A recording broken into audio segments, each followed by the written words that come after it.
سبق نمبر 4 حضرت عثمان غنی رضی اللہ تعالیٰ عنہ خلیفہ سوم۔ درست بیانات پر ٹک کا نشان لگائیں۔ حضرت عثمان رضی اللہ تعالیٰ عنہ خلیفہ راشد تھے۔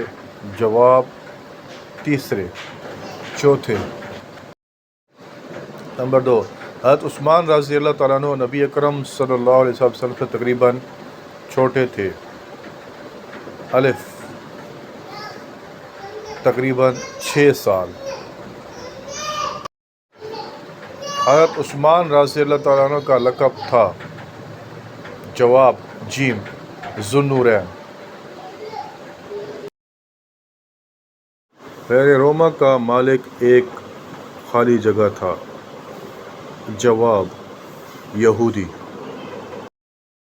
شہادت کے وقت حضرت عثمان رضی اللہ تعالیٰ عنہ کی عمر مبارک تھی۔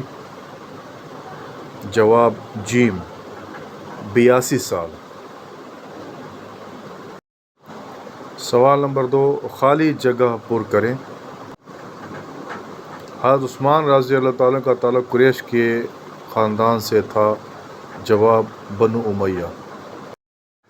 نمبر 2 حضرت عثمان رضی اللہ تعالیٰ عنہ کا شمار شہر کے خالی جگہ لوگوں میں ہوتا تھا۔ جواب دولت مند۔ نمبر 3 حضرت عثمان رضی اللہ تعالیٰ عنہ کی نمایاں خالی جگہ تھی۔ خوبیاں ٹھیک ہے کون سی؟ شرم و حیا اور سخاوت۔ نمبر 3 حضرت عثمان رضی اللہ تعالیٰ عنہ نے خالی جگہ سال تک خلافت کی ذمہ داریاں ادا کی۔ جواب 12 سال تک۔ سوال نمبر 3 مختصر جوابات لکھیں۔ سوال حضرت عثمان رضی اللہ تعالیٰ عنہ نے کتنے سال تک خلافت کی ذمہ داریاں ادا کی؟ جواب تقریباً 12 سال تک خلافت کی ذمہ داریاں ادا کی۔ سوال حضرت عثمان رضی اللہ تعالیٰ عنہ کو ذو النورین کیوں کہا جاتا ہے؟ جواب انہیں ذو النورین اس لیے کہا جاتا ہے کہ انہوں نے نبی اکرم صلی اللہ علیہ وآلہ وسلم کی 2 بیٹیوں سے نکاح کیا تھا، پہلے حضرت رقیہ رضی اللہ تعالیٰ عنہ سے اور ان کے انتقال کے بعد حضرت ام کلثوم رضی اللہ تعالیٰ عنہ سے۔ سوال حضرت عثمان رضی اللہ تعالیٰ عنہ کی 3 خوبیاں لکھیں۔ جواب نمبر 1 وہ بہت سخی تھے۔ نمبر 2 شرم و حیا کے پیکر تھے۔ نمبر 3 نرم مزاج اور عبادت گزار تھے۔ غزوہ تبوک کے موقع پر آپ رضی اللہ تعالیٰ عنہ نے کیا خدمات سر انجام دیں؟ جواب آپ رضی اللہ تعالیٰ عنہ نے اپنی دولت سے فوج کے لیے اونٹ، ہتھیار اور سامان مہیا کیا، اور اس موقع پر نبی کریم صلی اللہ علیہ وآلہ وسلم نے فرمایا مفہوم آج کے بعد عثمان رضی اللہ تعالیٰ عنہ جو بھی کریں اسے کوئی نقصان نہیں۔ سوال حضرت عثمان رضی اللہ تعالیٰ عنہ کو جامع القرآن کیوں کہا جاتا ہے؟ جواب کیونکہ آپ رضی اللہ تعالیٰ عنہ نے قرآن مجید کو ایک ہی مصحف میں جمع کروا کر امت مسلمہ کو اختلاف سے بچایا، اسی وجہ سے آپ رضی اللہ تعالیٰ عنہ کو جامع القرآن کہا جاتا ہے۔ سوال نمبر 4 تفصیلی جوابات لکھیں۔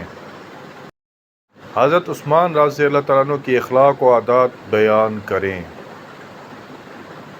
حضرت عثمان رضی اللہ تعالیٰ عنہ بہت نیک، نرم دل، سخی، شرم و حیا والے، شرمیلے اور عبادت گزار تھے۔ وہ راتوں کو جاگ کر عبادت کرتے اور قرآن پڑھتے تھے۔ ان کی شرم و حیا کا یہ عالم تھا کہ فرشتے بھی ان سے حیا کرتے تھے۔ وہ کبھی کسی سے سختی سے بات نہیں کرتے تھے اور ہمیشہ نرم لہجہ اختیار کرتے۔ حضرت عثمان رضی اللہ تعالیٰ عنہ کی خدمات بیان کریں۔ جواب آپ نے قرآن کریم کو ایک مصحف میں جمع کیا۔ نمبر 2 آپ کے دور میں اسلامی سلطنت بہت وسیع ہوئی۔ نمبر 3 آپ نے مدینہ منورہ میں پانی کا کنواں خریدا اور لوگوں کے لیے وقف کیا تھا۔ نمبر 4 غزوہ تبوک میں مالی مدد کر کے اسلام کے لیے قربانیاں دیں۔ نمبر 5 آپ نے مسجد نبی صلی اللہ علیہ وسلم کو وسیع کیا اور مسلمانوں کی فلاح کے لیے ہمیشہ کام کیا۔ یہاں پر ہمارا آج کا سبق نمبر 4 حضرت عثمان غنی رضی اللہ تعالیٰ عنہ مکمل ہوا۔ انشاءاللہ نیکسٹ ویڈیو میں نئے سبق کے ساتھ، تب تک کے لیے اللہ حافظ۔ چینل کو سبسکرائب کرنا نہ بھولیں۔ شکریہ۔